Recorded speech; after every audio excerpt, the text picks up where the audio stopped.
So I have been really in the weeds trying to understand what tools we have to be able to help women. And I came across your Moms on Mushroom and I was like, A, brilliant name, and B, wow, like this is so important for us to understand and get out of this rhetoric that psychedelics is about tripping, that it actually is about improving mental health. Dr. Mindy here. Your body is in a war zone. Different parts of the brain get activated depending upon how stressed you are. When you look at it from that inflammatory. That's interesting. I mean, that has some merit to it for sure. And you can't control everything. Fancy. And what about a woman who is not pregnant, but she's aiming? So first off, I have to welcome you to the Resetter podcast. I have been waiting for this conversation. I am so happy you're here, Tracy. So welcome. Thank you. Same thing. I woke up this morning to my family and I was like, I get to talk to Dr. Mindy today. Like, I was so excited. So it's a pleasure. Thank you. You know, one of my values is that we're more powerful as women together. And especially when it comes to this crazy healthcare system that isn't keeping us, it doesn't have us in mind. And it definitely, when it comes to mental health and definitely when it comes to perimenopause and menopause, they have left us behind. So I have been really in the weeds trying to understand what tools we have to be able to help women. And I came across your Moms on Mushroom and I was like, A, brilliant name, and B, wow, like this is so important for us to understand and get out of this rhetoric that psychedelics is about tripping, that it actually is about improving mental health. So can we start with that part of the conversation? How the heck did you even get introduced to psychedelics? How did you discover microdosing? And where does this begin for most of us? Gosh, yeah, thank you. My origin story is kind of long, so I'll try to truncate it. But I will start by saying I'm a late in life psychonaut. I didn't do anything until my mid 40s, never tried anything. Didn't do ecstasy in college with all my friends when they were going to raves in the 90s. I'm from Colorado. I have definitely smoked my fair share of weed, but it's not like my jam particularly. Right. I have drank my whole life, which upon reflection, I'm really looking into the why behind that and just why that was ushered in with no barriers. And I just gladly embraced it. And then never even in a million years thought that I would work or be interested in psychedelics. And also on the other side, I would say right around the time I turned 40, which was over 7 years ago now, I started looking at my life from a larger lens. And ayahuasca seemed really interesting to me at the time. And it just made sense in my brain. So I would read a lot about ayahuasca. I would read a lot about psilocybin, but just thought to myself, there's no way I could possibly do this. And then as a mother, I was like, when am I going to go to the Amazon rainforest? Yes. Like, it's never going to happen. And also, I have an only child. Like, it doesn't even seem like a good idea. I couldn't do it. And so I just never thought that it was something that could be for me. Flash forward to 2020. Like a lot of us, myself personally and my family underwent a whole huge sea change. I was actually a comedian and a performer, and I had a live comedy show that toured the country for many, many years that I built and co-created with my best friend, Shayna. And we were on the brink of expanding even further. We were days away from signing an off-Broadway contract to do our show in New York, and then pass that show on to a cast in New York City. And then the lockdowns happened. And within 2 weeks, we ended up canceling over 100 shows in 2020. And over the course of the year, we just watched a business that we built for nearly a decade just slip through our fingers like sand, just go away.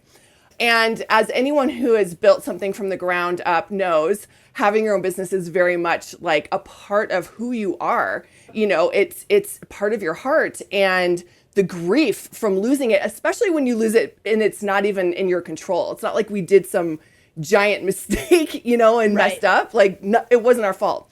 And so the grief was palpable, but I also was forced to be in this moment where I didn't have anything to do. I didn't know where to go. And I found myself kind of in this big awakening. And in that, the medicine just started to call to me more and more. And my same best friend invited me in the summer of 2020 she called me up and she's like, I want you to come camping with me and a bunch of other moms.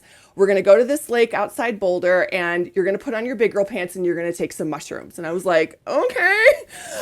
Like, I have no other choice. Let's do it. I was like, I guess if that's what we're doing, that's what we're doing. So I did. And again, this is kind of the arc to many, many years of like a spiritual exploration, not the least of which was having a full hysterectomy when I was 41 years old because I had stage 4 endometriosis. All of my insides were fused to one side of me. We couldn't even find my ovary. We actually had to have a top cancer doctor do my surgery because they were worried that my ureter would be bifurcated. It was a big deal. And then I went into surgical menopause at a really early age. So as you know, I walked into the hospital with hormones, but obviously majorly out of whack. And I walked out in hot sweats. And it happens that fast when they remove it. And I got nothing. Like they took everything. So I was really looking at microdosing from that lens because my functional medicine doctor wisely put me on Wellbutrin to kind of bridge me coming from menopause, from the surgery. And I'm so grateful that she did. But I quickly realized this isn't sustainable. And what do I do when I want to get off it? And how do I feel when I'm off it? Like, thank you for holding space for me while I went through this big thing, but now I don't know who I am without those pills. And so microdosing made sense. So anyway, we went camping. When I was driving up there, I thought to myself, if I have the experience I think I'm going to have, maybe there's something here. And I did. It was like the best night ever. I felt connected to the universe. I saw every symbol that had ever been made. I was reaffirmed in my like deep belief in God. We went to bed under the stars, like smiling and just giving gratitude for our families and this precious life. And I was like, why doesn't everyone do this? Yeah. And that's what really gave me permission to look into microdosing. And when I started microdosing, my life just went like that. I really felt like all of the searching, the shadow work, the inner child work, meditating, creating my own spiritual practice, eating healthy, managing, looking at my menopause, everything just became much more clear and much more manageable with the help of a small dose of psilocybin. Yeah. And something natural that the earth provided. Something natural. It didn't make me high. And just so from context, I'm 6 feet tall. I'm very curvy. You would think that I could take a lot. And I really take between 50 and 100 milligrams max. I mean, that's such a small dose because I'm such a lightweight. And it changed everything for me. We also, about 8 months into me working with like a consistent microdosing practice, my family was hit by a drunk driver at 11 in the morning outside Aspen, Colorado. And my daughter and my 9-year-old daughter at the time, my 18-year-old niece were in the car. We were hit at almost 70 miles an hour. We blew through a guardrail and flew 30 feet and landed in a ditch and had to like pull our kids out of the car. We thankfully walked away, but that is a big traumatic experience. Yeah. And I know that I was able to just like release it because I was working with the medicine. And I know that no mother wants to like see her daughter the way I saw my kid flop like a noodle in the grass after like with our car in a twist of metal. I know I was just able to like, it didn't attach to me. And I know it was the medicine. And that brought me to really looking into larger dose journeys as more healing. And after my first large dose journey, I was in meditation and MOM, Moms on Mushrooms, just sort of downloaded in my head. And I sat up and I was like, well, that's genius. And it is genius. But it wasn't me. And from there on, I've just been listening to orders. And I felt very much like, and I should say that my comedy show it's called The Pump It Up Show, and it was for mothers to laugh about the things we had in common. And what I realized is that what we did in comedy, bringing moms together, this medicine is desperately calling for moms to come together on a deeper level. It's meant to be done in community, and it's meant to peel back those onion layers and those barriers to get us talking, to get us to come back into our hearts.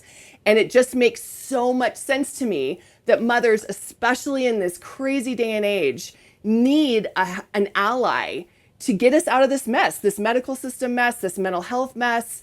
and generations of trauma and programming that just don't work anymore. And this medicine it helps just open the doors to change your mind.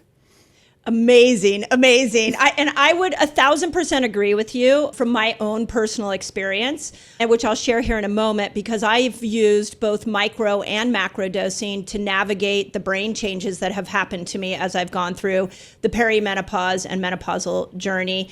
And I want to be very clear to my audience about what that looked like for me, because it was very similar to you. Mm-hmm. But what I want to point out a couple of things that I think is so interesting about words you're using.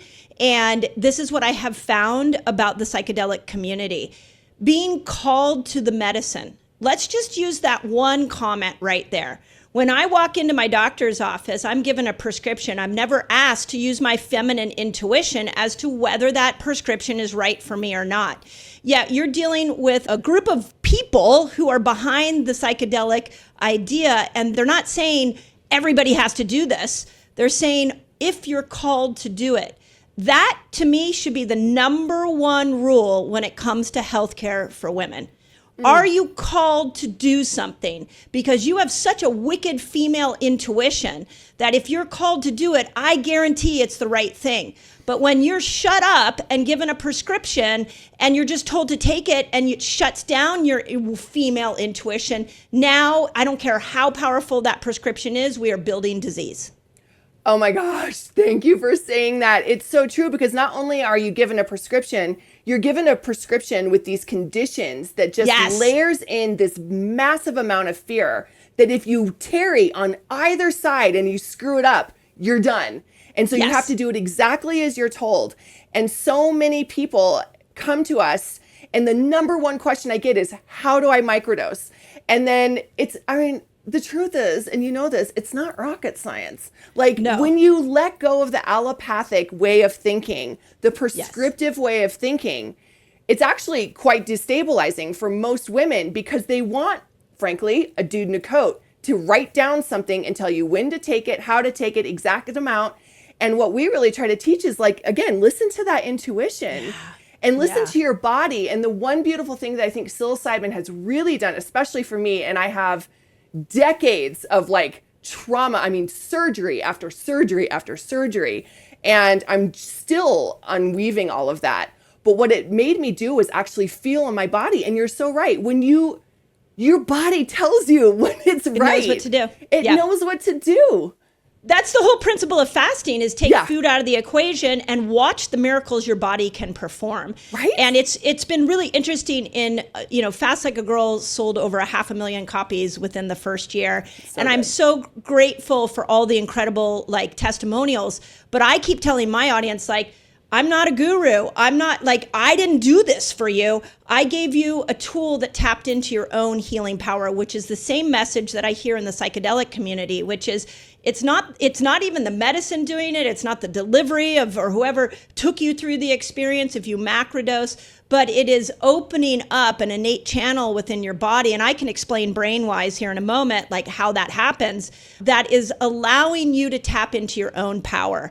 And as women, I believe that's the number one focus we need to have right now, is we are so powerful, but we have been living in a patriarchal world that has not allowed us to let that fly. I'm let it fly now, ladies. Let's just let it go. It is our moment. Let it fly. And also, there's so much nuance inside that. We're told that everything has to be black or white. And I love that you picked up on being called to the medicine, because I haven't actually really sat back and considered those words that I use every day. But the truth is you are called, as we're called to anything, as we're called to a cheeseburger, or as we're called to go swimming, or to go to Mexico. And what we're told, and I have certainly been told this, is you're not allowed to be called to something because it's wrong. And that's right. And there's nuance inside it. And we have to pull back this black or white thinking, because it's not for everybody. No.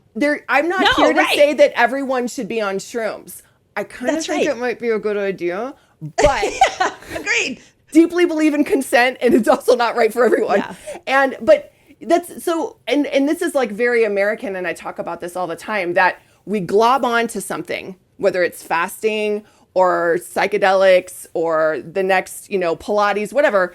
And then we have to go all in and everyone has to do it the same way. And that is exactly opposite of what psychedelics says. Yeah. It's so different. And a microdosing practice, one woman might microdose once a week. One might do 5 days on, 2 days off. Thank you. One might just do macro doses. All are okay. Perfect. All are okay. Perfect. So talk a little bit about what you're seeing, because since you put Moms on Mushroom out, everybody should know you've been on like Dr. Phil, you've been on like Good Morning America, Fox News, like I'm watching you, and you haven't been hearing me cheer you from my living room. I'm like, go Tracy, go. I'm like, you don't even know who I am. And I'm like so excited. And then I watch people react to you and react to this idea. And it's not always been easy. It's not always been favorable. So I really want to dive into what you're seeing with women. I will tell you what I saw for myself, and I'll give a short little brief neurochemical background as to what I think is happening with psilocybin. I will tell you, I don't know if I've publicly said this. I think I did on my podcast somewhere, but Fast Like a Girl was written while I was microdosing. So that whole book was through the lens of the medicine. And I believe that is a large reason why it's resonating with so many women. It is that I had hit a point in my menopausal journey where I couldn't focus, and I had a book deadline.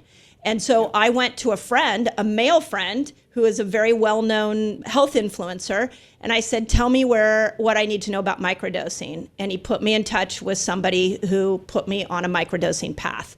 Pretty quickly, within about a week, the focus came back, my moods went up, and my creativity just exploded. Nobody knew I was microdosing. There was no sense of hallucinations. It was just like somebody put my brain back on track. I have since done a couple of macro doses, guided macro doses, that had very similar experiences to you, where the insight, the compassion, the trauma healing has been profound. And this is the message I think women need to know, is that this tool that's so natural, that has no side effects, can greatly impact our hormonal journey, specifically the perimenopause and menopausal experience. So with that in mind, tell me a little bit about what, you had your experience, I've had mine. I heard so many women have these experiences. What do we need to know if a woman is thinking about this? Like, what are you seeing happen to women? The good, the bad, and the ugly, because I think we should probably put out the ugly, and I'll share that as well as what I've seen. Yeah, I actually love talking about the ugly. What does a woman need to know? From my perspective, what does a mother need to know? First of all, perfect. You're not a bad mom if you're thinking about microdosing. You're not a bad mom if you take a large dose journey. You're not a bad person. We have to drop the narrative of the war on drugs mentality. Yes. You're not going to jump off a building. Your brain isn't going to fry like an egg. That is misinformation that our government laid out for decades. And it systematically shut down all research that back in the 50s, you can read it just in Michael Pollan's book.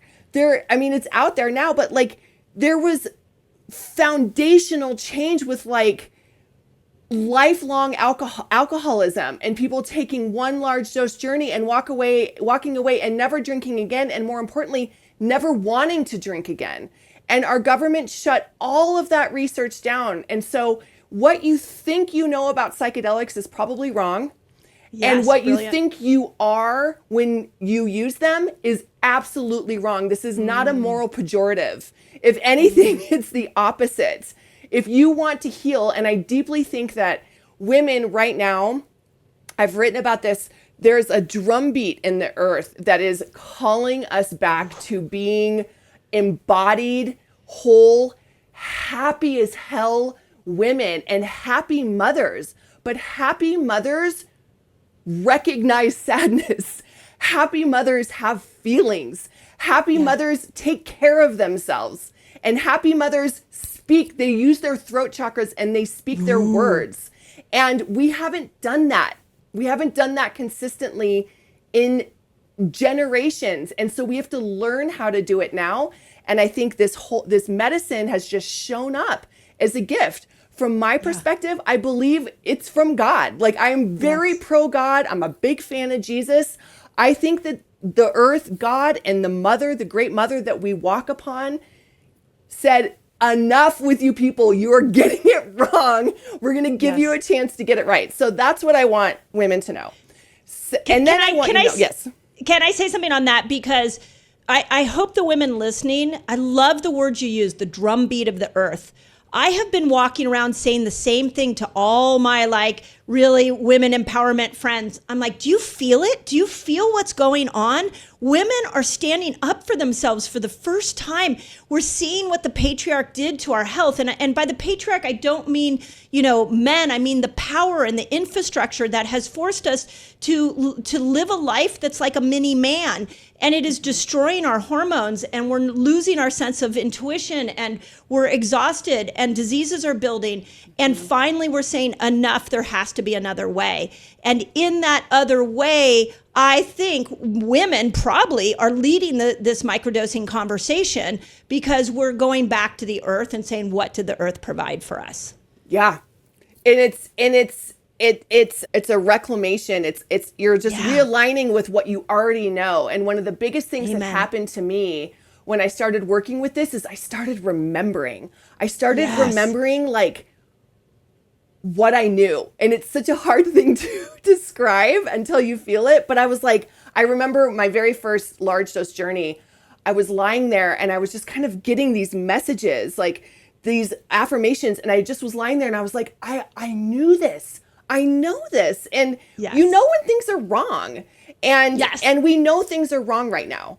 And that's just the truth. And so, the flip side of that, and you asked about the ugly, is that we got to take our time too. We made it this far without it. And whoever is listening, who's considering working with psychedelics, you've made it this far, right? You may not be great. You're listening. Yeah. Things may not be great. There's always room for improvement. But if you have to, you don't have to start it tomorrow. You don't have to shove 3.5 grams down your throat. You can take your time and learn. And part of the learning is unlearning how we take medicine, which is not just throwing something down our throat from a brown bottle. We have to learn that there's intention. We have to learn that there's respect. We have to remember that it comes from the earth, that it's a gift. And it sounds cliche and it sounds woo, but it's a very long process to come back to that and find gratitude in this medicine. And then also it's not going to be wine, and it's not going to be like rainbow and roses for everybody either. No. In fact, the first time I really started getting a rhythm with microdosing, a lot of stuff came up. Yeah. A lot of unhealed trauma came up, and I actually had moments of anxiety, even though I was able to focus and write this book. There was a lot of trauma that I needed to resolve. And so what I did is I actually went to a therapist, a clinical therapist who understood the microdosing journey and was worked with me as those traumas came up. So I think the integration is really an important one, because I do not want this conversation for women to walk away and think you just take this magic little pill and your life goes away. No, this is not a dissociative. It doesn't check you out of your life. It checks you into your life. Oh. And everything there that's no longer working for you is going to be right there for you to heal. And that could be painful. Painful, destabilizing, scary. When faced with major change, it's scary, especially as mothers. If I change, what is my family? What is my partner going to do? How could I possibly change? We have this structure that's working. I don't deserve to throw a wrench in that. I don't deserve to be different. That's not only practical, right? When I changed, my family had to adjust. My family had to adjust to Tracy 2.0, but also I get it, and if you don't feel like you have a partner or support, it's very hard. And just like you, when I really kind of settled into my practice, I always talk about, it was an entire month, a month of March. I cried the entire month. I cried every day. I cried on the way home from the grocery store. I would drive around the block. I didn't even know why I was crying. And it was years of emotions and actually feeling our feelings. And I think in the Moms on Mushrooms community, one of the biggest things that happens to women is when you first microdose, it's kind of like the first like few days, depending on who you are, but for a lot of people, you actually do like feel really great. Like all of a sudden you're just like in this really good mood, kind of when you start a medicine for the first time. It's sort of an instant gratification. And then that wears off and the onion layers start to form. And then people will say, well, it's been 2 weeks or a month and I'm not feeling like that anymore. I'm down, I'm depressed, I'm angry. Rage is a big one. I'm sad, I have anxiety, and I'm going to quit and I'm just going to go back on my SSRIs because, and that is exactly where the unlearning has to happen because we aren't taught, especially as women, that it's okay to cry for a month. You're labeled as hysterical. You're labeled as you have a mental health problem. You're labeled as you need help. And you're certainly looked at who gives you sympathy for that? Who holds space for you if you're just weepy for a month? No, we don't. The whole culture does not know what to do with us in those moments. No. So that's probably one of the biggest shocks to people is that you feel worse before you feel better. Yeah. And I want to explain why that happens because once I dove into the science on this, the science, just so everybody knows, is like emerging so quickly, and we're getting more and more and more information out. Now, of course, they haven't done it on women, and we may be the last version that they do it on because we're the last in all research.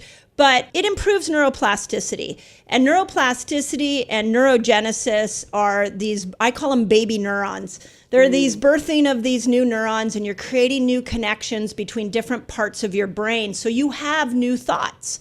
And this is why you can go at looking at your life and think it's horrible, and you start microdosing, and all of a sudden you're like, wait, I have a new lens to see this with, that actually this may not be as horrible as I thought. Because I believe if the mushrooms actually give you more access to your brain. And in that, you are seeing things different. And in that, some of those things you see different might need some healing. So that shouldn't be a bad thing. Do we want to stay numbed out, or do we want to go in and start to work on some of these healings? So that's the first thing I want to say. Second thing is that psilocybin goes into the 5-HT2A serotonin receptor site. That is the same receptor site that estradiol stimulates. So you've already been getting a stimulation of this receptor site. But any woman going through perimenopause or is postmenopausal, guess what? Estradiol, she retired. And so you're left with a lack of stimulation of this receptor site. So you're not getting as much serotonin. So if I put you on an SSRI, that, now you're addicted to that. It's got a whole bunch of consequences. It's not something that should be taken lightly. But if I put you on a microdose of psilocybin, you're stimulating that with no consequence. So talk a little bit about the moods that you're seeing in your community, because antidepressants is not the solution and for long-term mental health. No, I mean, no. The stories I have heard are shocking. I mean, consistently women saying, I have been on Zoloft and Wellbutrin and Adderall, or any number of cocktails. I don't even know why I'm taking them. I don't know which one to start to get off of. I don't know how. I'm scared to get off. And also, I find myself looking out the window at my office building and wondering what it would feel like if I just walked out. Yes, I have heard that more times. I mean, it's hard to even say out loud. I have heard it more times. Do you know that the most common time for a woman to commit suicide is the most common decade is 45 to 55.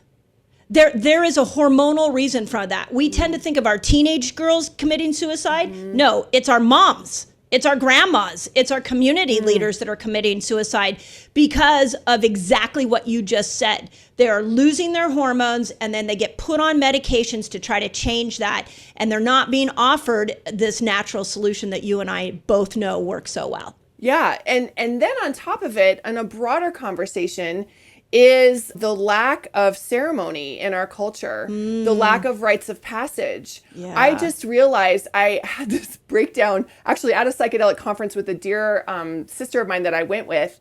And we just kind of like stayed up late and we're talking one night. And all of a sudden I missed my uterus.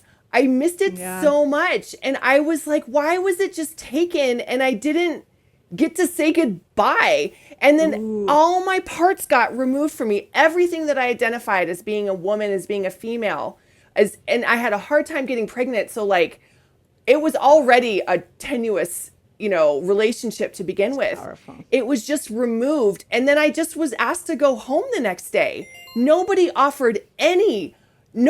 even mentioned that I might actually feel a hole in my womb, an energetic space that I did not know what to do with.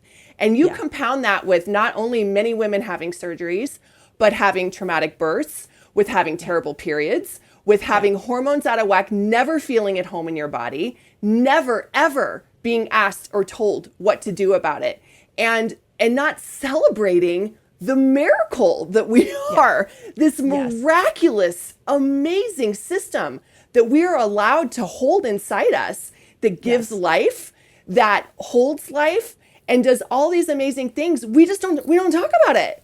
Like, we don't talk about it at all. You bring up such a brilliant point. I had a moment in my perimenopausal journey that I was just really, my moods were really struggling. And I was in a meditation and I had this thought, like, why am I villainizing my ovaries? Like, these ovaries produced eggs every single month. And 2 times those eggs actually turned into these beautiful children that I got to raise and that I get to love. Why wouldn't I thank this body part? And I think that your point is even taking that concept to even the next level, which is that there is no ceremony, there is no respect. It's respect for our body that has been lost. So I really resonate with you there. Talk a little bit about the difference between micro and macro doses, because I do believe what I've seen in my community as I've been more vocal about my experience, that a lot of women are like, sign me up for the micro. I'm not sure I'm ready for the macro. And I think they have different benefits. Yeah.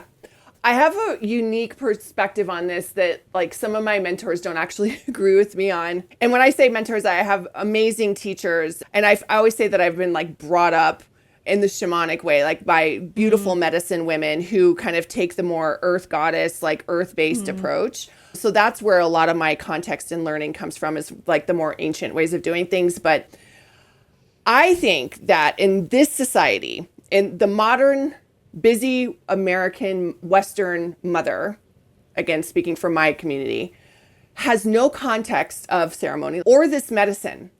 So to jump into a large dose journey without any context, without understanding the navigation of the realms that you're going to, without having an understanding of what it feels like to have your consciousness expanded and go to a place that you never dreamt was possible, but then you also completely understand on some level that you don't understand how you understand, can be, and then to be faced with your deepest fears, to be faced with your trauma, to face it head on and to say goodbye to it, which is often the case, or hello to it, which is also often the case, can be incredibly destabilizing.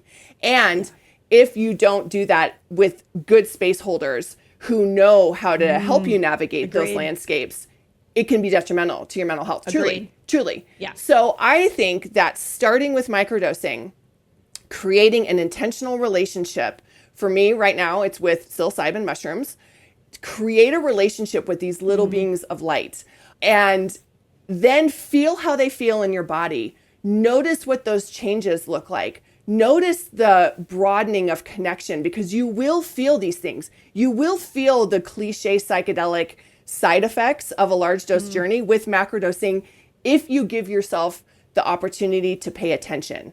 But that side effects like what? Like what? Feeling like connected to everything. Like feeling so much love you want to just, your heart thinks it's gonna, you're like the Grinch, it just keeps growing every day.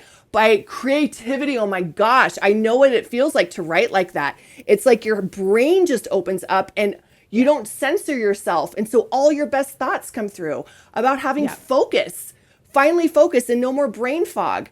And then feeling joy and playfulness and better sex, better orgasms. Like the list goes on and on.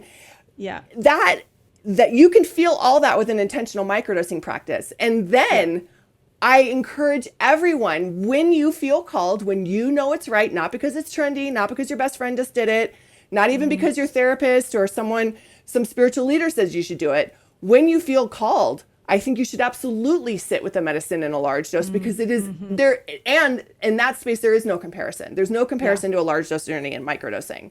But I think for women, it's incredibly important to create that relationship first. I think that was the most well-said explanation of micro versus macro. So thank you. And thank you. No, I never looked at it as like, it's kind of like a warm-up so you can understand this tool that you're using when you go into a micro.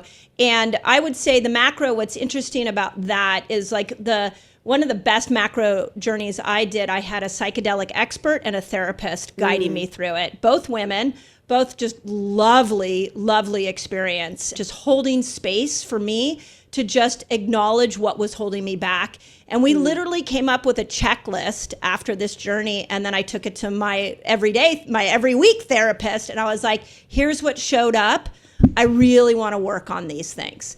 And I felt like it was this beautiful respect for what nature has provided us. So I think what you said is brilliant. It's like a gentle approach to going into this really powerful tool. Yeah. And then in the meantime, you're also learning about this medicine, because I think the other thing is, and you know this better than anyone, how many millions, billions of pills have women taken over the years? They don't know anything about them. No. You have no idea what it is. You have no idea what it's doing to you, except what you're told. This is it. A is going to fix B, full stop. Yep. A is going to fix B, but also C, D, E, and F may happen, and you may feel like complete caca, but that's just the way it is. And aren't you lucky that B is fixed? Like, that's about the broadness of the conversation of all the pills we take. And I believe we have to learn it. The medicine wants you to know about it. It wants you to know about its magic, about its history, about its connection to our original peoples, of the way that it's brought communities together. And that takes time. You don't get it. You don't do that over, you do it by sitting with it. You do it by learning and talking with other people, and you do it by feeling it in your body. So it is, and you're so great because you believe in like working at it. And what you did after your large dose journey is you took it to therapy. And that's where, and you don't integrate Zoloft, right? Like you just, no, right. That's actually really well said. No, because it just shuts you down. Right. It's like be happy and shut up, kind of is the way I look at that drug. Like be happy. And happiness is something you have to work at. It's a journey. Totally. Yeah, exactly. So, okay, talk to me. I think the elephant in the psychedelic room, in my opinion, now that we've sort of gotten past this idea that our brain is an egg fried on drugs. I always blame everything on Nancy Reagan. She ruined it for the whole world. She did a number on a lot of us. She really did. Yes, yeah, exactly. Yeah. So, but it is still illegal, and it's been decriminalized in many counties in many states. I know here we have a worldwide audience. I know that in certain countries it's completely legal. In other countries it's completely banned. I know here in America that our government is saying that it will be legalized by, supposedly, the last I saw was by 2025 in a therapy setting is what I had seen. So give us a little idea of what the laws are and how do we work with those or around those? Yeah, so I live in Denver, Colorado. So in Colorado, it is decriminalized, which means that it's considered the lowest rung of law enforcement. And inside that, you can gift. It's a variety of psychedelics: psilocybin, peyote, some other psychedelics. You can gift it, you can gather it, and you can grow it, but you cannot sell it. And inside the psychedelic space, there's two camps, right? Some people think decriminalization first, and some people think legalization first. So decriminalization, the good parts about that is it lowers the temperature around criminalizing people working with psychedelics, and it gives the state, ideally the whole state, time to integrate how this feels in a society. Yeah. So it's kind of a nice slow burn. You say, okay, Colorado, we've decriminalized it. Let's sit back and see if we're all just going to lose our minds and become a giant Burning Man. And well said. And And it takes it from a cultural standpoint too.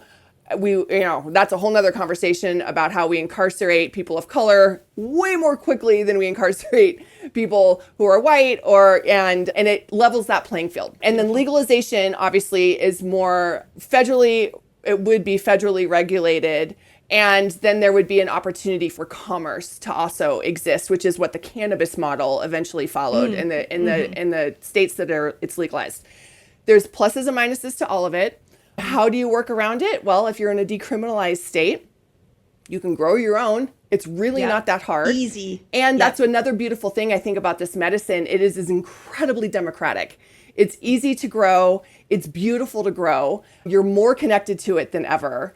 And that is how it should be. Like, truly, that's how it should be. It's like a friend. It's a friend. And, the beautiful thing about mushrooms in particular is it's also like magic mushrooms, psilocybin mushrooms are in every corner of the planet.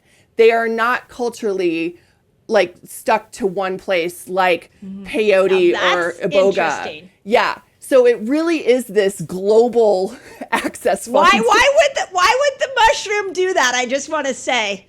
Because they want us to take it, I think. Yes, and so that's the way I see it. It's accessible to all. Yeah, so it's accessible to all. So, check your states and there's like counties inside states like Michigan and Massachusetts right now. A lot of counties are decriminalizing, but the state isn't there yet.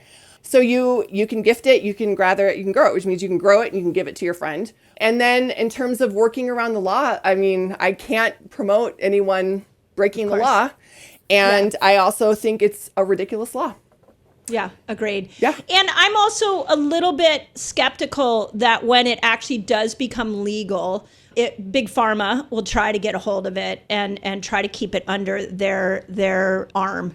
So, which I don't think it will be allowed to do because you can grow it. You can totally grow it. So it's not like, ibuprofen. I can't just make ibuprofen out of nothing. Yeah. But if big pharma all of a sudden takes it under their arm, I can just take my power into my own hands and grow it for myself. You can, and this is where education and really learning about these fungi or any plant medicine, because it doesn't just stop with mushrooms, but learning about them and learning about their properties empowers you to take matters into your own hands. And, so, a lot of the arguments of like legalizing it or having it be, in a pill form that is payable by insurance is it's more affordable to everyone. And I'm just sitting here going, you can just grow it. You can get a Tupperware tube, a tin, and just grow it. And so then it's really affordable. So I think even if Big Pharma takes it, I believe, and part of my mission is to educate before that and understand that it's not just about putting something into a pill. You can't synthesize energy and you can't synthesize intention. And those things are a learned behavior and something that we as a culture, I think, are being asked to learn together. And my prayer is that those with eyes to see and ears to hear will understand that this is a holy sacrament, truly, and treat it as such.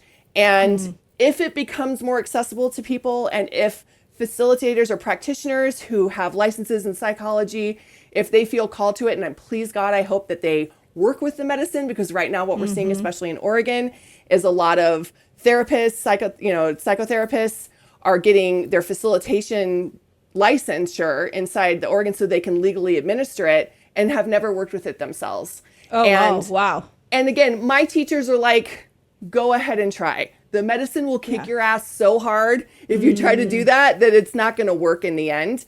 And, there's always going to be bad actors. Are there different strains like with marijuana? It's like we've got the sativas and the indicas. Like, what do we need to know about the strains? Because that was another thing, part of my learning curve was dosage and strain in microdosing. And once I found a strain, I don't even know what exact strain it was, or I found a specific mushroom, I was like, oh, this is it. This feels congruent for me. Yeah, that science is really emerging. I would say, I would say even in the last 10 years, the general thought is like, generally speaking, a strain is a strain, a mushroom is a mushroom is a mushroom. But between strains, there's sort of like two ways to look at it. There's the shamanic woo way, and then there's the science way. And it really just comes down to how much psilocin is inside the, like how potent the mushrooms are.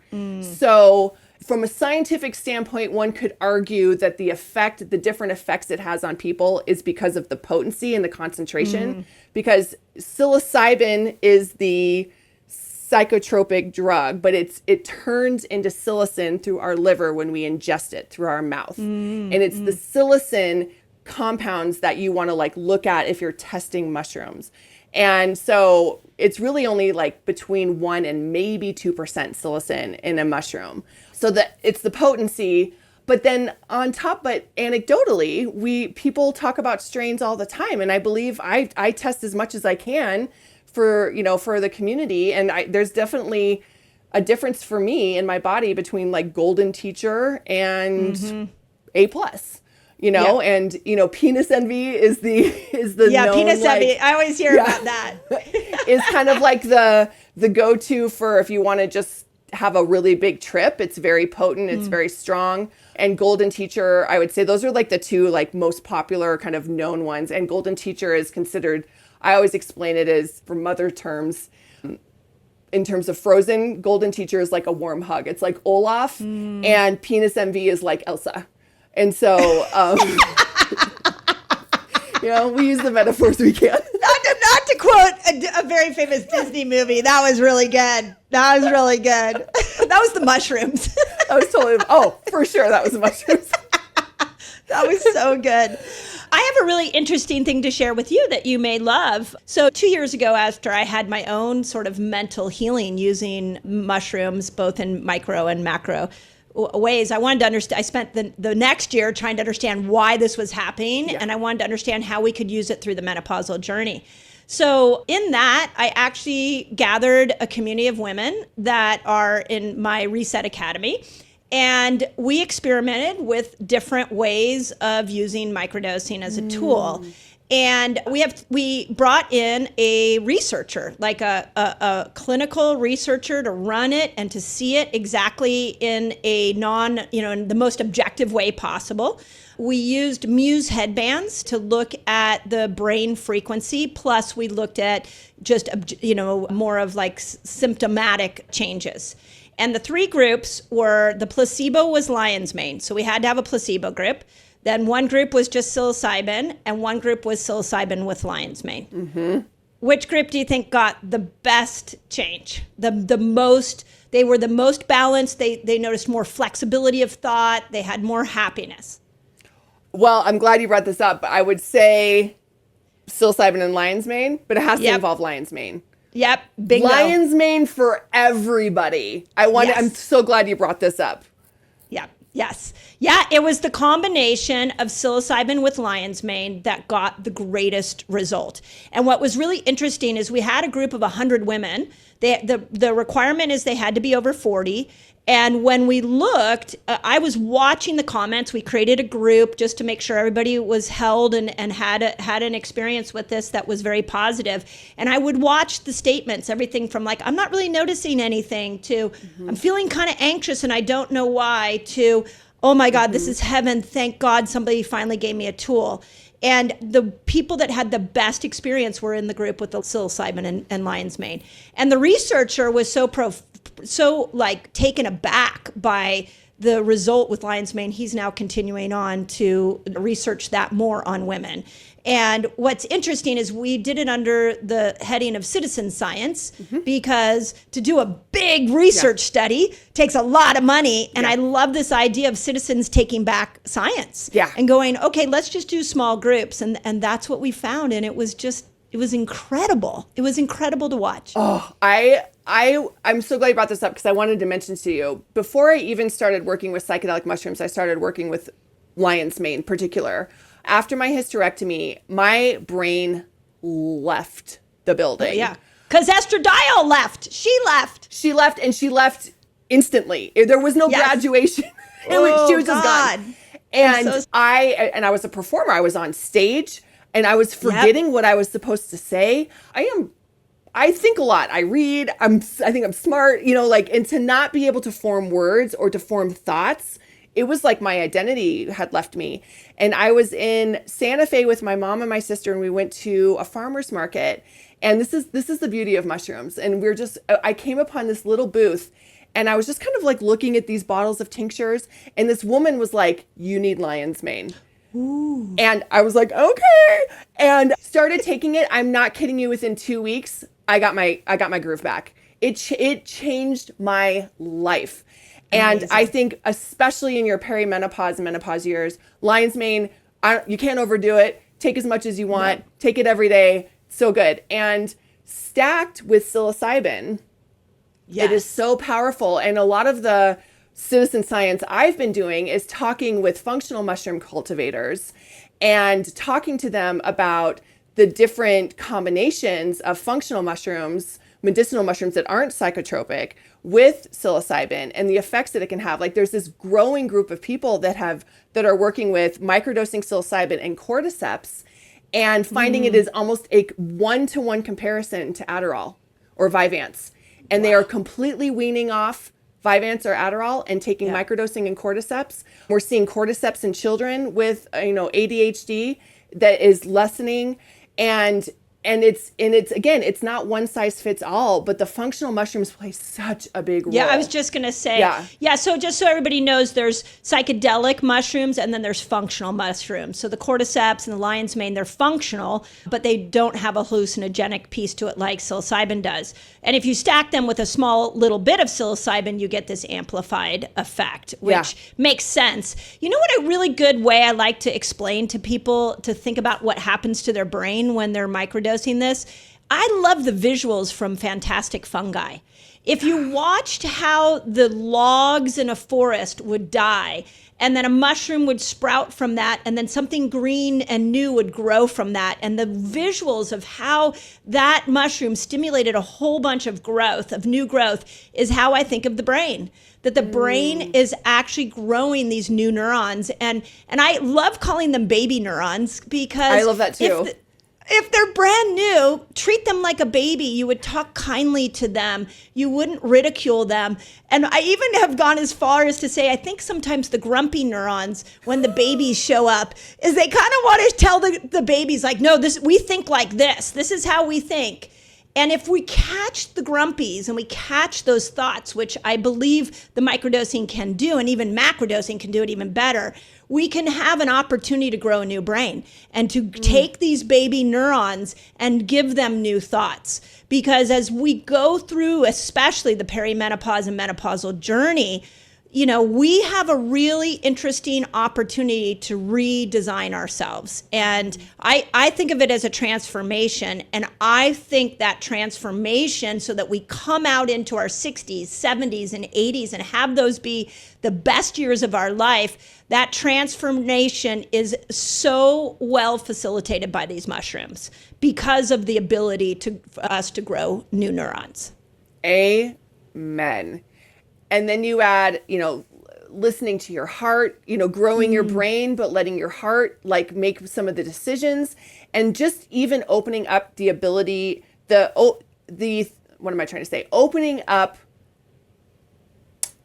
the opportunity to change. We live in a culture that is very much wants us to be linear. You sign up for this church, you sign up for this religion, you sign up for this scientific belief system, you sign up for this education system, you sign up for this political system, and we're supposed to just do it until we die. And if you veer, you're considered a little bit nuts. Oh, you're she a misfit. Goes. She's a misfit. They're a rebel. She's hysterical. She's a hippie. All the names in the world. But the truth is that there's nothing more amazing than blooming and letting your brain bloom, letting your heart bloom, and being curious about the world up until the very minute you leave this world and go on to your next adventure. There's no better gift. And to deny that, to say, I don't want to do that, or that's wrong, seems to me like, if you're going to talk about God, the greatest sin you could commit is to just cut it off. Like, why else are we here? Yes. So, amazing. So with that, talk a little bit about the entry point into psilocybin and microdosing, because you've got some courses that educate. women. I think, are they specific women only, or and we're what do those courses look like? Right now we're just focusing. I'm just staying in my lane of moms. Okay. I think for me, we having the shared experience of being a woman, of being a mother, and microdosing, it just takes away some barriers so that it's easier to talk. And so that's where we focus. And I think that moms in particular, our healing is very different. It's done in between doctor's appointments and ballet practice and snacks and wiping butts. Yeah. And in my case, lacrosse tournaments and, whatever. And so we don't get these broad moments. I don't get a 3.5 hour practice like I would like in the morning. It's up at 6 and you're making sandwiches and stuff. So we understand the challenges of healing while you're raising humans. And we also understand the challenges of healing after you've raised humans. And the hole that leaves and the fear that can bring, especially as your body is changing. So Moms on Mushrooms, we're trying to just bring offerings and just meet moms where they're at. So we kind of have 3 buckets. The first and foremost is we have a private membership called The Grow. Amazing. It's $2.22 a month. We wanted to make it accessible to everyone possible. So, and we invite seasoned psychonauts who've been in the closet working with medicines for decades and never felt like they had a group of mothers that they could relate to. And we invite women who are terrified but curious and just want to circle the pond for a while and observe without having to commit to anything. All are welcome. So that's and it's like Facebook for Moms on Shrooms. And then we have some self-guided courses. So if you just want to learn, but you don't want to engage and you just want questions answered, we have Microdosing 101 that just is for moms. So it's the how, talking about the 5-HT receptors, all the sciencey stuff, but also like, why for a mom? How is this different for a mom? And it's all through my eyes, like with real speak. And then we have a macrodosing course coming out that's the same thing. And it's really interesting when you look at why a large dose journey, the different buckets where mothers can heal: grief, healing relationships, womb trauma, physical trauma, ancestral trauma, but it's very different when you're a mother, and those realizations are very different, and integration is very different when you're a mom. Very different. So those are like self-paced, just read it in your pajamas whenever you want. And then we have small group courses. Our foundational course is 3.5 months, and where we just hold you in a container of 10 women or less and give you the time and space to create that intentional relationship with the medicine, learn about it, but also have a container where you can grow inside it, and you learn not only by experiencing yourself, but I think listening to other people experience it as well. And that's creatively called Course 1, because no matter how much the shrooms have helped me, I've never found a better name. So Course 1 is for everyone. That. What you have done is truly phenomenal and so helpful. I just want to share a mother story with my macro journey, because I think a lot of mothers will resonate with this. One of the healings that I had is my firstborn. I wanted to have her at home. It was really important to have a home birth. And 3 days into a natural labor, we went to the hospital. And luckily I was able to deliver her vaginally, but it was a traumatic experience for me because I wanted it to be different. And so in my macro journey, the facilitator said, let's redo this birth. Let's do it the way you wanted it to be done. I could cry about it. And so we did. We redid it. 3 women together, me and these 2 women holding space. And we talked through what was supposed to happen. And do you know, my daughter's 24 years old, so I'm an empty nester. And do you know what happened is that when I came back from that journey, my daughter said to me, "You've softened somehow. Something you did has softened, and it deepened our relationship." And who knows if energetically something was off for me because I wasn't able to bring her into the world the way I wanted to, according to my plan. And when I resolved that in a macro journey, everything changed for our relationship. All those years later. I'm a fan of this. It is on so many levels. It's not just on a level of I'm a happier human. It has truly helped me heal some traumatic woman issues that I've gone through in my life. So I love what you're up to, and I hope every woman steps into that. We will leave links for you so that we can, if this calls you, remember that's the number one rule. It's got to call you. If it doesn't call you, don't force it. And what Tracy's created is amazing. So I just want to, before I ask you my last question, I just want to really thank you from the bottom of my heart for what you've done and then putting your neck out and creating this for all the mothers out there. Thank you for seeing me, and also thank you for the work you're doing, and thank you for that story. That just gave me full body chills. And yeah, thank you. And thank you to those women who held space for you. This is the miracle of this, is that. What a beautiful moment. Yeah. Anyway. Yeah, it was incredible. So here's my final question. I think it's a good one for all women to think about. What is health to you? What do you describe as health for you personally? And what are some current health goals that you are working on hitting? Hitting's kind of a masculine word, that you are working on creating in your life. I've been thinking about this because I had a feeling you'd ask something like this. So my answer, health to me, and this is after 47 years, or I guess maybe 20 plus years of thinking about it. Health to me is gentleness. That's the word I'm sitting with right now. Ooh, I love that. It is being gentle with my body and being gentle with my health, which means holding it so special and so importantly. And it's taken me a long time to be gentle with my body and to be gentle with my health. And it's taken me a lot of stepping away from things to find my way back on my own terms. And thank you, medicine, because it's about listening to my body. So my number one goal last year was to fix my sleep. I have been a terrible sleeper and a massive insomniac since I can remember, since my 20s. And I finally said, this is it. There is I'm not going to do anything else. I'm not going to worry about exercise.